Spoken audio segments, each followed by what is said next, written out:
Hello friends, कैसे हैं। आज का वीडियो है कक्षा 7 के स्टूडेंट्स के लिए। सब्जेक्ट है साइंस, अध्याय है फर्स्ट। पहला चैप्टर है पादपों में पोषण, इंग्लिश में नाम है न्यूट्रिशन इन प्लांट्स।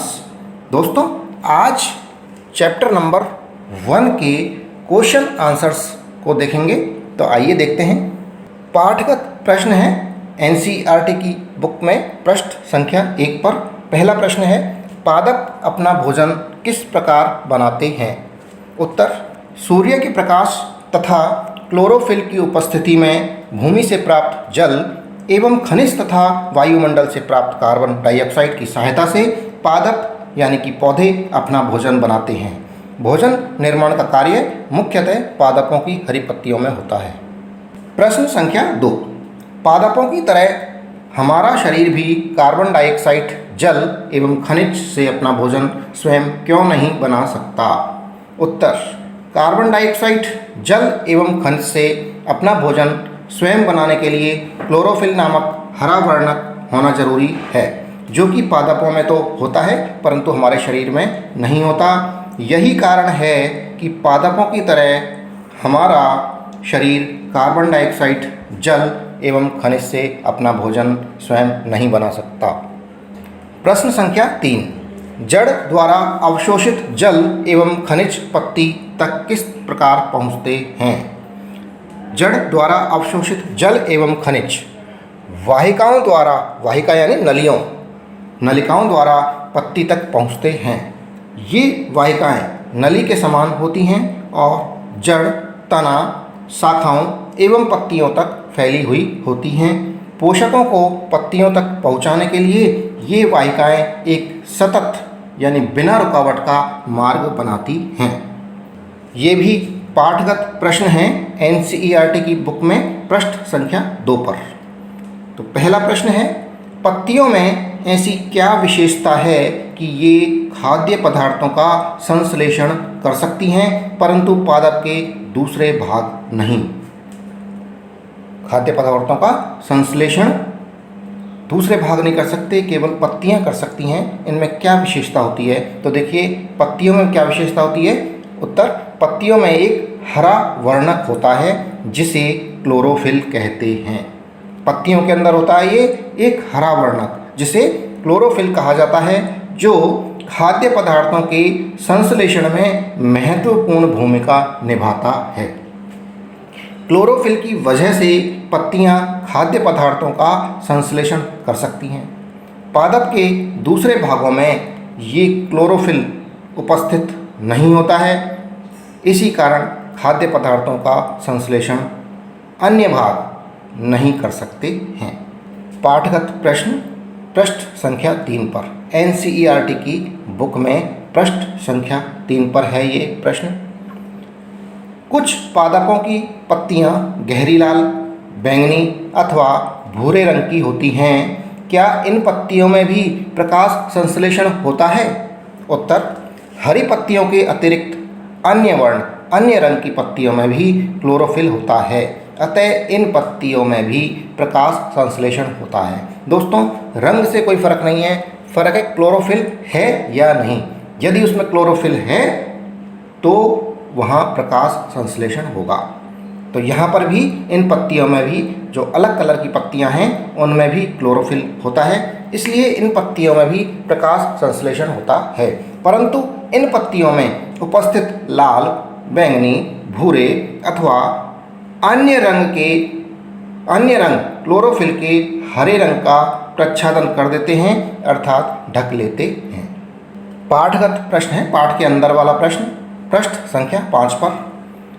पहला प्रश्न, क्या हमारा रक्त चूसने वाले मच्छर, खटमल, जूं यानी जुएं एवं जोंक जैसे जीव भी परजीवी हैं। परजीवी यानी दूसरों पर आश्रित रहने वाले जीव परजीवी कहलाते हैं। उत्तर, हमारा रक्त चूसने वाले जीव जूं एवं जोंक, जुआ और जोंक परजीवी हैं, क्योंकि ये अपने पोषण के लिए रक्त चूसते हैं, अपने जीवन के लिए। परंतु मच्छर एवं खटमल परजीवी नहीं हैं, क्योंकि ये पोषण के लिए नहीं, अपना पोषण के लिए नहीं चूसते रक्त को, बल्कि अपने अंडों को सेने के लिए रक्त चूसते हैं। प्रश्न संख्या 2, यदि घटपर्णी हरा होता है और प्रकाश संश्लेषण संपादित करता है तो यह कीटों का भक्षण क्यों करता है? उत्तर, क्योंकि घटपर्णी पादपों को अपनी आवश्यकता अनुसार मृदा से सभी पोषक तत्व नहीं मिल पाते हैं, इसलिए ये पादप कीटों का भक्षण करते हैं। प्रश्न संख्या 3, मृत जीवी अपना भोजन किस प्रकार प्राप्त करते हैं? उत्तर, मृत जीवी मृत एवं विघटनकारी जो सड़ने वाली वस्तुएं हैं, सब्जियां वगैरह, खाना वगैरह, जो लकड़ी जैसे सड़ जाती है, तो सड़ने वाली मृत जीवी मृत एवं सड़ने वाली वस्तुओं की सतह पर कुछ पाचक रसों का स्राव करते हैं। जो सड़ने वाली जगह हैं उन पर, उनकी सतह पर ये कुछ पाचक रसों का स्राव करते हैं और उसे साधारण व विलयन में बदल देते हैं। इसके बाद वे इस विलयन का ही भोजन के रूप में अवशोषण करते हैं। पाठ के अंदर प्रश्न है पृष्ठ संख्या 6 पर। पहला प्रश्न है पृष्ठ संख्या 6 का, वर्षा ऋतु में कवक अचानक कैसे प्रकट हो जाते हैं? उत्तर, सामान्यतः कवकों के बीजाणु वायु में उपस्थित होते हैं। जब वे किसी ऐसे जैव पदार्थ अथवा उत्पाद पर बैठते हैं जो नम, थोड़ा सा गीला हो, उष्ण हो, तो वे अंकुरित होकर नए कवक को जन्म देते हैं। वर्षा ऋतु में जैव पदार्थ अथवा उत्पाद वर्षा के कारण नम और उष्ण हो जाते हैं। ये काम कब होता है? वर्षा ऋतु में ज़्यादा होता है, क्योंकि वर्षा ऋतु में जो उत्पाद हैं वो पड़ा है, मान लीजिए रोटी पड़ी है, सब्जी पड़ी है, उसमें बारिश हो गई, कहीं बारिश का पानी चला गया तो वो सड़ जाती है और इन पर वायु में उपस्थित कवकों के बीजाणु अंकुरित होकर नए कवक को जन्म देते हैं। पृष्ठ संख्या 6 का दूसरा प्रश्न, क्या कवक रोग कारक भी होते हैं? उत्तर, हाँ बिल्कुल होते हैं। कुछ कवक पादपों, जंतुओं एवं मनुष्यों में रोग यानी बीमारी उत्पन्न करते हैं। इनसे त्वचा रोग, आंत रोग आदि हो सकते हैं, परंतु कुछ कवकों का उपयोग औषधि के रूप में यानी दवाई के रूप में भी होता है। दोस्तों, पाठ के अंदर के जो प्रश्न थे वो समाप्त हो गए हैं। अब है ये पाठ के अंत में जो प्रश्न हैं वो हैं प्रश्न उत्तरों के साथ में अभ्यास प्रश्न। तो पहला प्रश्न है, जीवों को खाद्य की आवश्यकता क्यों होती है? खाने की आवश्यकता क्यों होती है? उत्तर, सभी जीवों को खाद्य की आवश्यकता अपने शरीर की वृद्धि के लिए, शरीर के रखरखाव के लिए तथा आवश्यक ऊर्जा प्राप्ति के लिए होती है। दूसरा प्रश्न है, परजीवी एवं मृत जीवी में अंतर स्पष्ट कीजिए। उत्तर, परजीवी एवं मृत जीवी में अंतर निम्न प्रकार हैं, ये देख लीजिए। पहला अंतर है परजीवी, ये अपना भोजन सजीवों से प्राप्त करते हैं और मृतजीवी ये अपना भोजन मृत एवं विघटनकारी यानी सड़ी गली वस्तुओं से प्राप्त करते हैं। दूसरा, ये सामान्यतः परपोषी के ऊपर या भीतर रहते हैं। मृतजीवी हमेशा मृत एवं सड़ी गली वस्तुओं के ऊपर रहते हैं। तीसरा अंतर है अमरबेल जैसे पादप तथा जूं, जौंक जैसे जीव परजीवी के उदाहरण हैं। और मृतजीवी कौन से होते हैं? छत्रक यानी मशरूम, कवक आदि मृत जीवी के उदाहरण हैं। प्रश्न संख्या 3, आप पत्ती में मंड यानी स्टार्च की उपस्थिति का परीक्षण कैसे करेंगे? आइए परीक्षण करते हैं। हम क्या करेंगे? पत्ती में मंड यानी स्टार्च की उपस्थिति का परीक्षण कैसे करेंगे? पत्ती पर आयोडीन की कुछ बूंदें डालेंगे।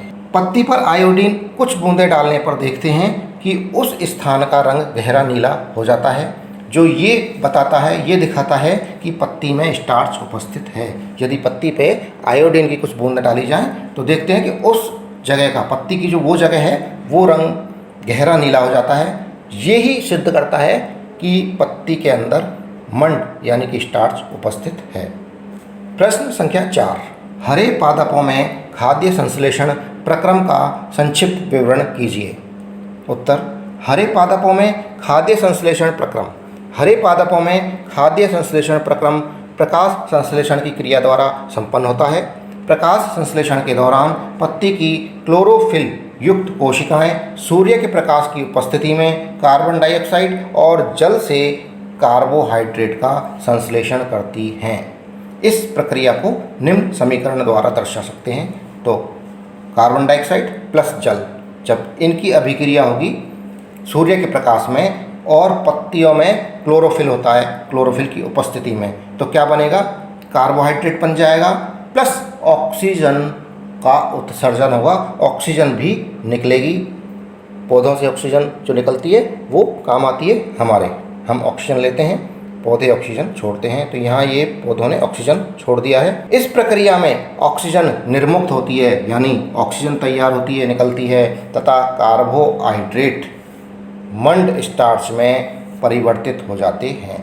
पत्ती में स्टार्च की उपस्थिति प्रकाश संश्लेषण प्रक्रम का संपन्न होना दर्शाता है। स्टार्च भी एक प्रकार का कार्बोहाइड्रेट ही होता है। प्रश्न संख्या 5, किसी प्रवाह चित्र की सहायता से दर्शाइए कि पादप भोजन के मूलभूत स्रोत हैं।